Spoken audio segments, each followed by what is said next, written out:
Wish number 18, sana daw ay mabuo kami ulit kahit na parang imposible.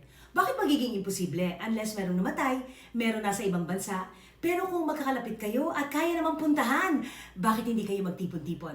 Nakakatuwa, no? Siguro ang iba sa inyo nalulungkot din na nung maliliit pa kayo, ang saya. Magbubukas ng regalo, ang simple ng buhay, nagtatawanan lang.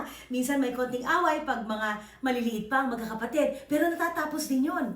Yung nanay at tatay, parang simple rin lang, wala kayong nahahalata na pag-aaway.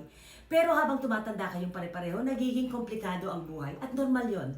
Alam niyo, yung mga galit, nangyayari yan sa kahit na sinong pamilya. Kailangan lang ma-recognize natin na pag merong nagalit, ibig din sabihin merong nasaktan. May pinagmumulan yon.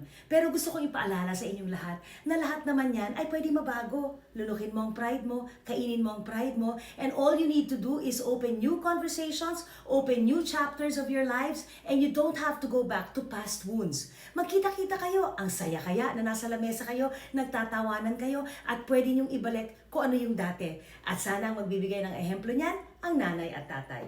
This Christmas is not about perfection, it's connection.